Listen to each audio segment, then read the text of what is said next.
Rugby Park at the hands of Kilmarnock if they are to keep up their championship momentum. But whatever happens live here on Setanta Sports, it won't dislodge the big story of the football weekend. Heart of Midlothian Football Club are today announcing that after discussions between the board and George Burley, it has been mutually agreed that because of irreconcilable differences, George Burley will not continue as manager of the club with immediate effect. 12 games as Hearts manager for George Burley, 9 wins, his team unbeaten leaders of the SPL. But this success story was never likely to last, with Burley and owner Vladimir Romanov on a seemingly permanent collision course. There was only ever going to be one winner. It may have seemed to Hearts supporters that it was a beautiful relationship as their team elbowed the old firm aside to be early season title pace setters, but the combination of Baltic businessman Romanov and the single-minded Burley turned out to be a marriage made in hell. Irreconcilable differences between the pair was cited by Hearts last night as the official reason for manager and club to part company by, it was said, mutual consent. We'll hear from our regular pundit and George's nephew, Craig Burley, shortly, and from Billy Dodds as well. And of course, we'll see all the action from yesterday's games in the SPL, plus live coverage of Kilmarnock against Celtic here at Rugby Park. But let's start with the biggest story of this Scottish football season. Romanov's dream turned into Burley's nightmare. At first glance, George Burley was exactly the sort of high-profile managerial appointment Hearts were looking for to underline their new heightened ambition. He mixed a hastily assembled squad of foreign imports with the established Scottish core of the team and produced instant results. Here's a chance now for Hearts. It's got to go in this time. Hearts had the lead. It's Renal Scatcher who scored. But rumours quickly surfaced that the relationship between manager and major shareholder Vladimir Romanov was a fragile one. Romanov is known to have strong footballing opinions of his own and wasn't afraid to make Burley aware of them. But while their relationship simmered, Hearts continued to confound the critics and keep their unbeaten record at the top of the SPL, showing they could mix it with the old firm along the way.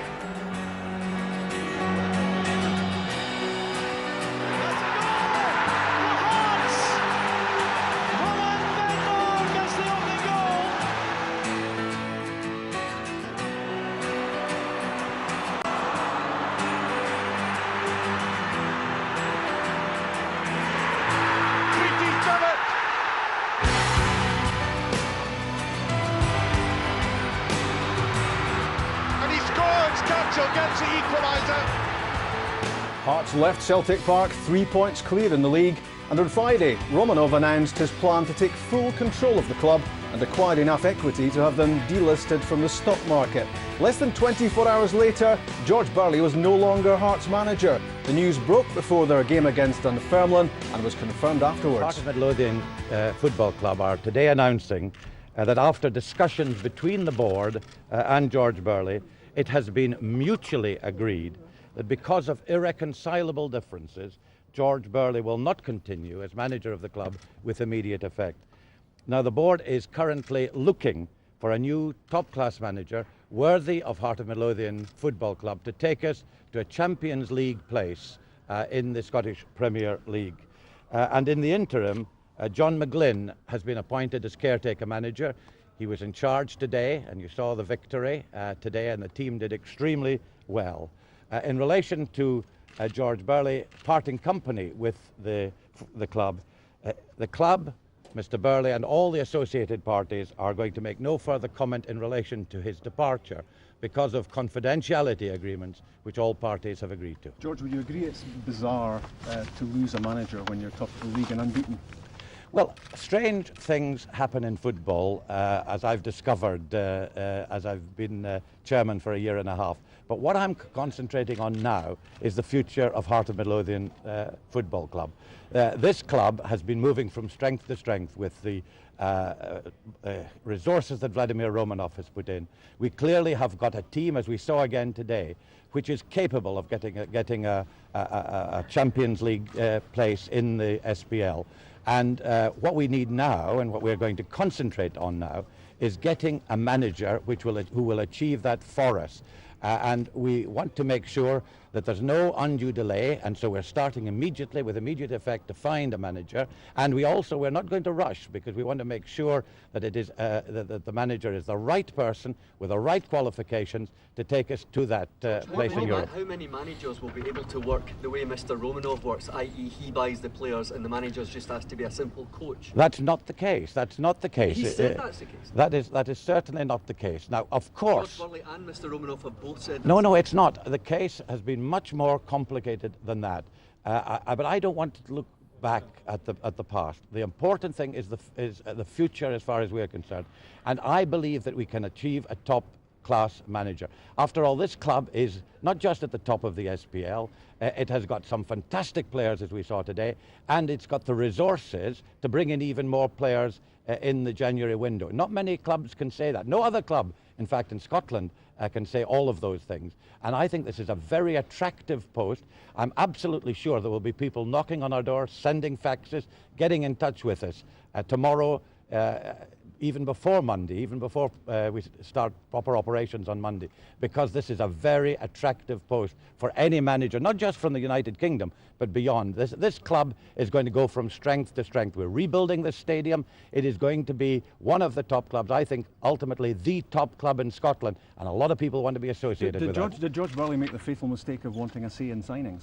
You see, I think it's absolutely important not to dwell on the past. We've all signed confidentiality agreements, and I would be breaking the confidentiality agreement if I made any comment about what's happened in the past. What I'm sure about is that this club... The fans need to know, George. I'm sure you accept that. They're scratching their heads. They're wondering what's happened here. They surely need a better explanation than that, do they not? Look, I would be breaking a confidentiality agreement. You as a journalist, if you get a source and you keep confidential, you make that pledge, don't you? You wouldn't reveal that source. Similarly, you want the goodwill of the supporters, yes, don't you? of course we do. And I think we'll get the goodwill of the supporters by reaffirming our determination to continue to make Hearts #1 in Scotland and get into the Champions League and make sure that this club is seen as the kind of club that the supporters want. Now, they've been behind what Mr. Romanov has done. They've seen the money that he's put in. They've seen the players. That you saw Scatchell again today with that brilliant goal. That's the kind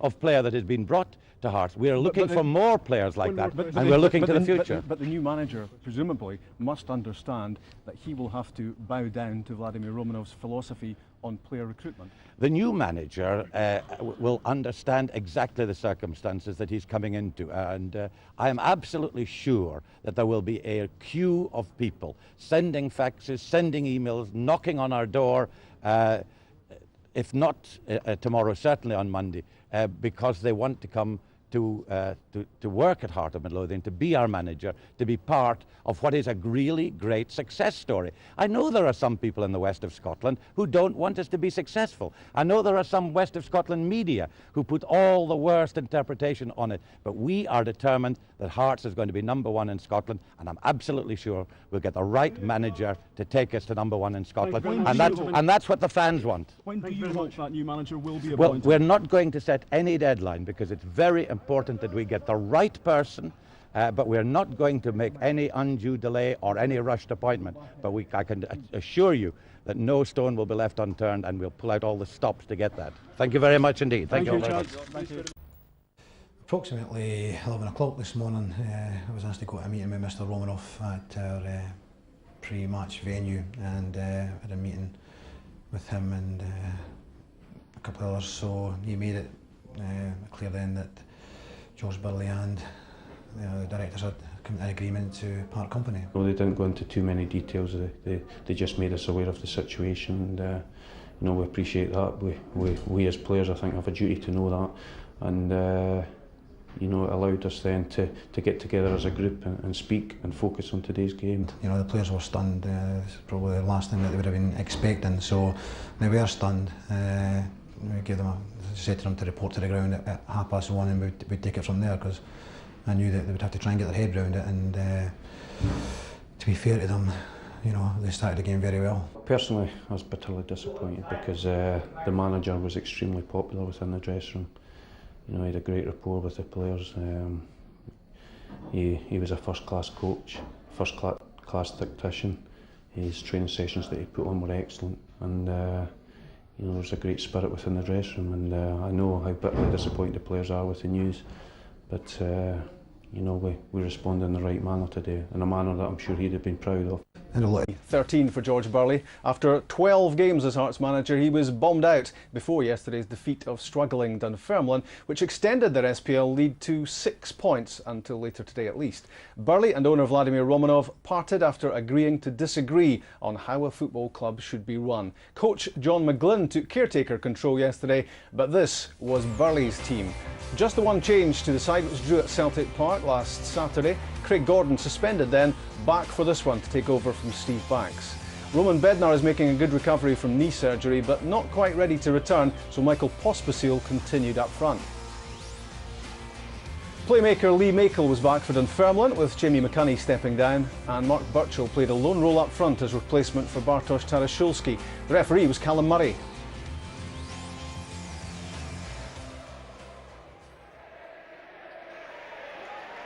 Jankowski's helped out by Hartley. Tried the volley from 25 yards, took a deflection, and it's the first corner kick of the match.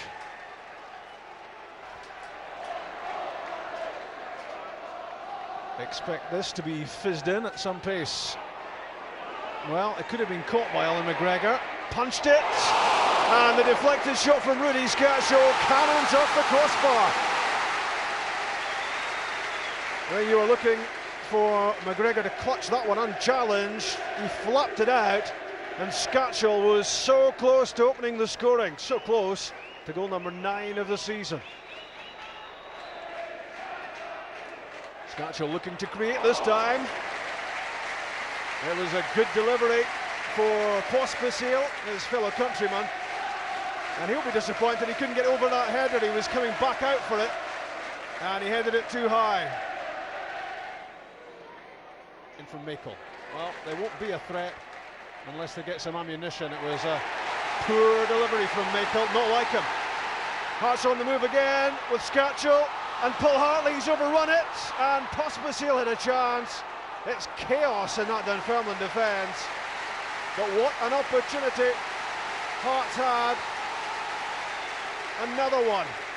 It was Hartley released through the middle by Scatchell, didn't get a good enough touch.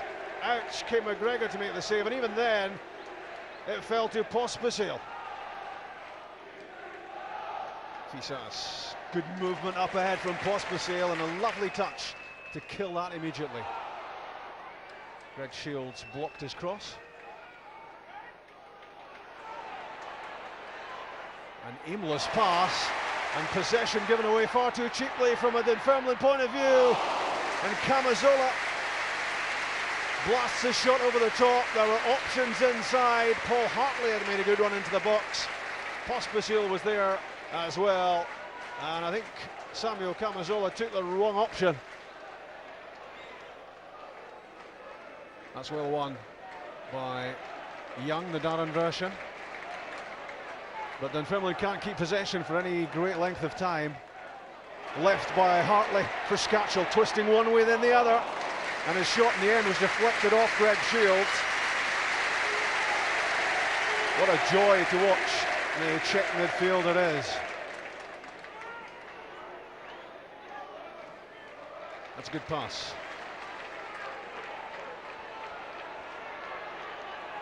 Bags of room for Derek Young. And Darren. It's Darren Young this time who pulls his shot wide of target.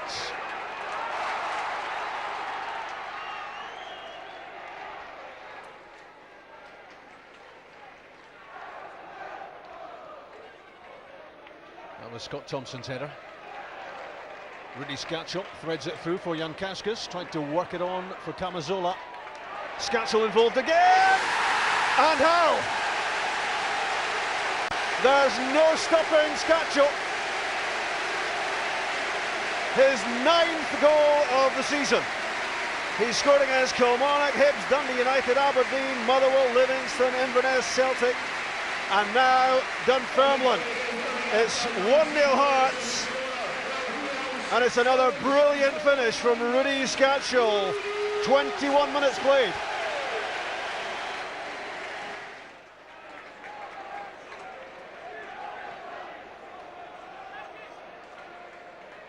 So much composure about Hearts, and the confidence that comes from heading towards an 11th SPL game unbeaten.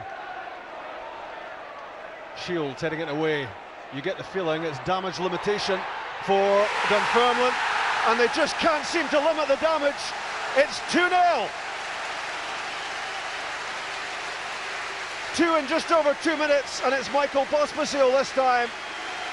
And Dunfermline contributed to their own downfall there. It was sluggish defending, to say the least, and they're punished again. It's Pospisil who scored late on against Aberdeen, who's now scored number 2 here. And Hearts already, you would have to say, minus a manager, are cruising. Scott Thompson tidying up at the back. That's right down the throat of Brellier. Ahead of him, Hartley. Back for the Frenchman. Lovely play. Hartley again steps over it, hoping there was a maroon shirt tucked in behind him. There wasn't.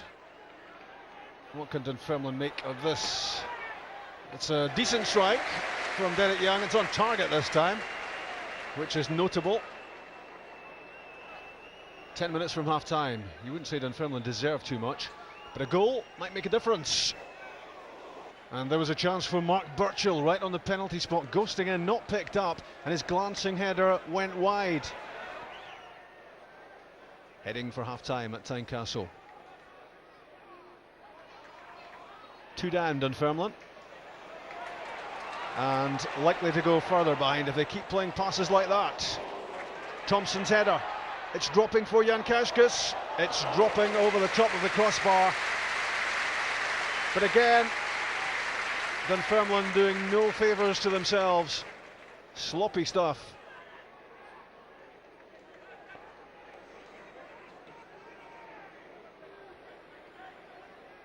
Jankowskis making a nuisance of himself! And Pospisil within inches of scoring his second and Hearts' third. That was good work from Jankowskis to flick that on, removing Scott Thompson in the process. He's still grounded, and the chance opened up for Pospisil, and it wouldn't come down quickly enough for him. Flicked the bar on its way over. Scatchell's free kick. What a delivery for Andy Webster.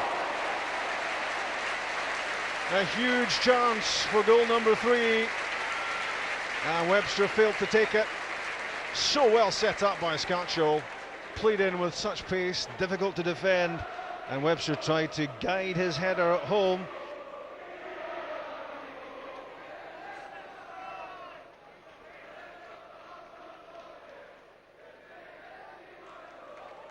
Andy Webster, who's had the best chance of the second half to add to Hearts' tally.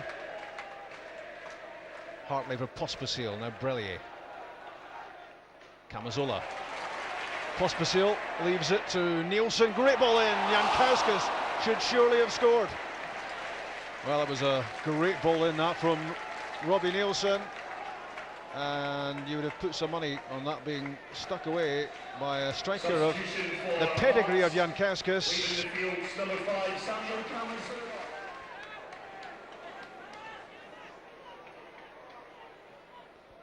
Fassis.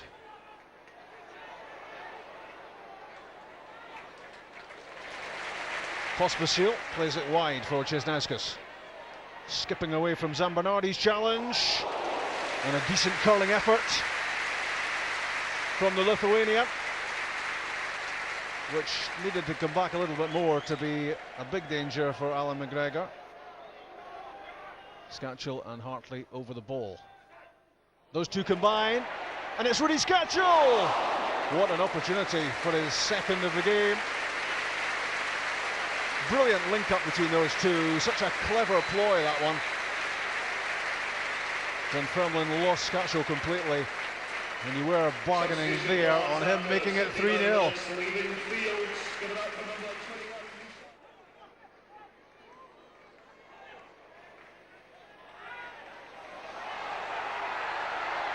Darren Young hauled back by Stephen Presley. And there's major trouble for the Hearts captain. He's switched off for one fateful moment there. Darren Young was in behind him. An avoidable red card. Stephen Presley will reckon that was 90 minutes. And Presley had to be sent off because Darren Young had a surefire goal-scoring opportunity. We have started